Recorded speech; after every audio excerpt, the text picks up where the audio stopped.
I'm Paul Tappenden. And I'm Lisa Caccamise. So we're here together today to do some cooking. Yay! Now it's January the 3rd, not usually a good time for foraging, but fortunately yesterday was a really nice day and I was able to go out and gather some wild foods. So we're going to discuss exactly what we're going to do with these today, and we're going to cook them. So let us begin. Yep. A really nice selection of things, more than I would have hoped for. To begin with, this is Pennsylvania bittercress. They grow in little rosettes at this time of the year and stay fairly close to the ground. In the spring they'll put up little flower stalks and they will flower. It tastes quite delicious. Lisa and I have made it into salads on a number of different occasions. Stinging nettle. They're all but gone, and what's left isn't very healthy looking, but we'll make it do something exciting today. This is the garlic mustard leaf, and you'll see these all over the place pretty much throughout the year. This here is from Dame's rockets, Hesperus. The Dame's rocket leaves are a little tougher than the garlic mustard, but nevertheless, when they're cooked up, they're quite delicious. Again, these are both members of the mustard family. That's pretty much the family that survives all through the winter, is mustards of different sorts. All year round, really, right? Yeah, all year round. The only thing they don't like is heat. You don't see too many of them in the midst of the summer. We also were lucky enough to get our hands here on some field garlic. Delicious. Now, a lot of people will call this onion grass, and kids love to pick it and eat it because it's nice and sweet and oniony. But I love it for the bulbs, and we do all kinds of fun and exciting things with these bulbs. One of my favourite things to do with these is to chop the bottoms off and chop the top off, so that all you have left is the bulb, and put them into vinegar, and that way you can eat them year long. They stay nice and crisp and tasty. I also got some of the young onion grass, because this is also good to chop up and use in a meal. So we have here the roots of the daylily with the tubers, and they're what we're going to be using in cooking. So Lisa, what are we going to do with these? Any suggestions? What are we going to do with them? Well, the first thing I'd like to put together is a little appetizer with the bittercress. Most of the recipes I'm using today, I'm just going to make them for winter, but most of these plants are available in the spring, as you said, right? Yes. So maybe I'll give suggestions as to how you can lighten them up for the spring use, and we'll just go from there. You have your crostini, so to speak, and I just spread the jam on top, which can be any jam of your liking. This bittercress is not very good if you cook it, because it just doesn't, it doesn't hold its flavor, it kind of breaks down. So you want to keep it on the raw side or raw. So I'm just going to put some on the cracker. Add another piece. Just enough for you to get a bite of everything. And then you're going to top that with a piece of cheese. Now what I have here is a combination of blue cheese and brie cheese.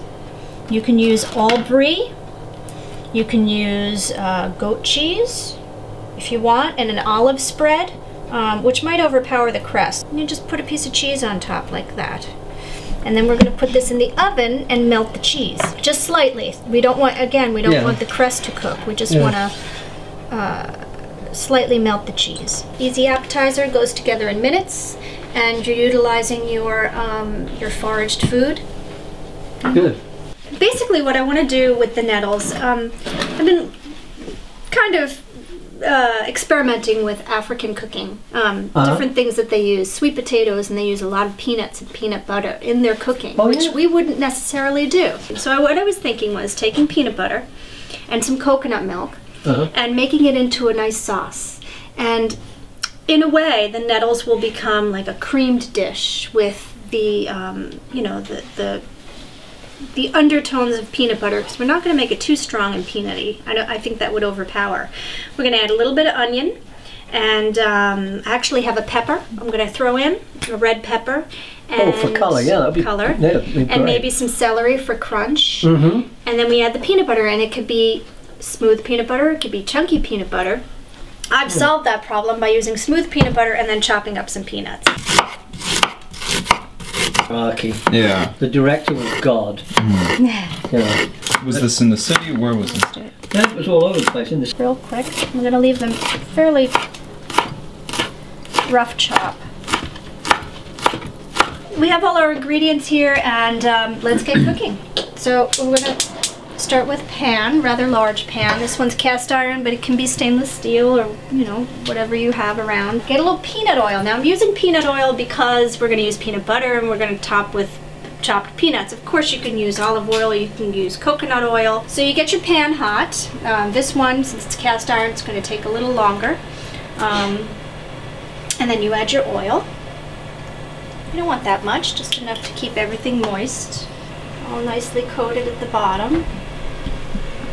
You always want to coat the bottom of your pan so that oil isn't in one place and not in the other. And the first thing we're going to throw in is, of course, the onions, because they take the longest to cook. You make sure everything's coated with your oil. We're not going to caramelize them, we're just going to let them get limp or soft. That usually takes anywhere from 3 to 5 minutes. For our sauce, what we're going to do is we're going to, for the amount of greens I have, which is probably about 5 ounces, I'm going to use about 2 tablespoons of coconut milk. And then 2 tablespoons of peanut butter. So it's 1 to 1. That'll help. That's better. They're just starting to get a little bit brown, so this is the point where I would add my field garlic or regular garlic. I'm going to add the red pepper, just really for color. We're going to add our nettles. And I did throw a little bit of Dame's Rocket and garlic mustard in here, just to add bulk. And this is all going to cook down, as spinach does, you know, where you put the bulk of spinach in the pan and then by the time you're done it's half the volume or a quarter of what the volume was. You just stir them up until they're wilted. We have our wilted greens now. I'm just going to add the sauce. And this again is a little thick, but that's okay. It should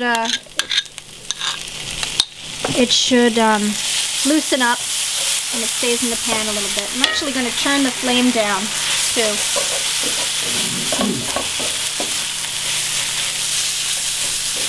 And if you need to loosen it up, if you're finding that it's too thick, you can add water or chicken stock or vegetable stock, whatever. Pour it into the bowl. This is peanuts that I've chopped up. I'm going to put on top for a little extra crunch. So there you go, peanut butter nettles. We're going to make this beef stir fry with our foraged foods today include the stinging nettle that's in here, garlic mustard. So it's got a nice pungent flavor and we're going to heighten that up.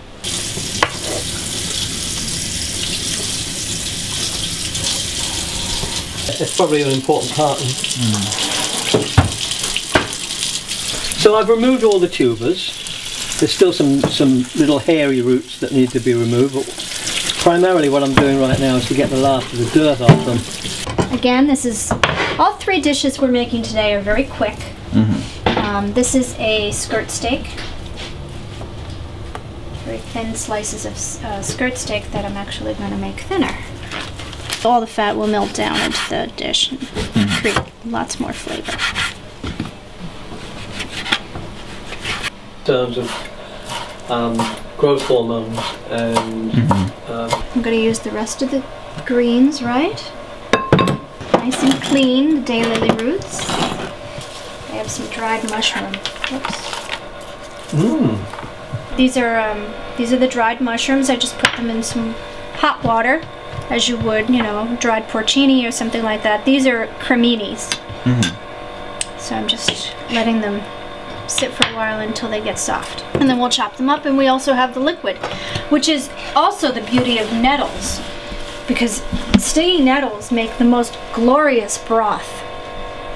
By doing nothing more than covering them with water, parboiling them for what? How long would you say, Paul? 10 minutes really, so... And then you take them out and the broth that's left is just as nutritious as eating the nettles themselves, and has such a deep, almost meaty flavor. Yeah, complex flavor, almost like the flavor you would get from these mushrooms that are constituted in the liquid afterward. I have shallots. Let's put shallots in. Oops. So they're nice and pliable. We're going to chop these up and add them to the meal. So we have our pan. We're going to get our pan hot over medium-high heat. And I'm going to use some ghee. Now this ghee is basically clarified butter. So all the milk solids have been taken out and it's just liquid butter or butter oil. So we're going to add our shallots. I always add the onion first to any dish to get that going. I chopped it and then I decided last minute I was going to slice. So that's why there's a little bit of chopped, a little bit of slices in there. And now we're going to add our steak, which this is a skirt steak that I just chopped nice and thinly. I'll add that to the pan and get that browned. I want to deglaze it with a little vermouth. Could be white wine, could be red wine. Red wine would be nice, but because I'm going to also add lime juice, I want to just keep it light. A little bit, about less than a quarter cup of vermouth. And the heat, again, is on high. So we want now the alcohol to burn off, but we want the flavor to be there. The daily roots tend to be a little bit chewy, particularly the skins. So it just helps to soften them a little bit with parboiling before you add them to the stir fry. That way they won't add too different a texture to the general meal. We were very creative with using what we had. I'm just giving this a rough chop, very rough. Now, the mushrooms, because they're reconstituted, they don't give off much liquid as they would if they were raw. So we don't have to wait for them to weep. Yeah, we don't need to wait for the liquid. And we're going to add our steak back in.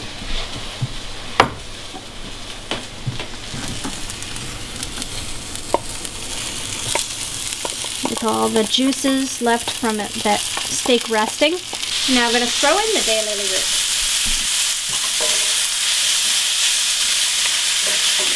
And I'm still on really high heat. I'm just going to mix it around a little bit, and I'm finding that it might need a little liquid. So we have our mushroom liquid. From reconstituting the mushrooms, I'm going to add a little bit of that in. And let that all cook down. I'm going to season this a little bit with some sea salt.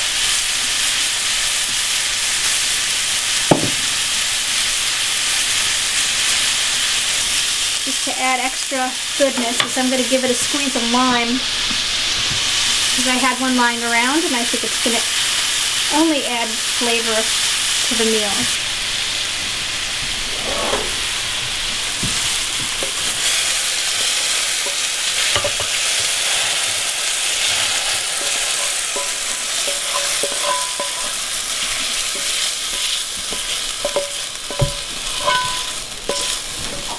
Then what we do is, try to make it look pretty.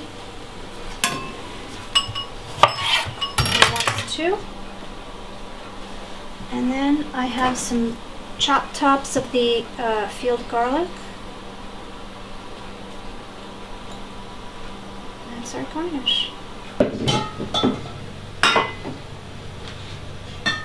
So this is it. This is the result of all our labours for the day. Yeah. All our efforts. Looks nice. Yeah. It's the Virginia bittercress crostini. Fry. This is the beef and daylily stir fry. The peanut nettles. I'd love some.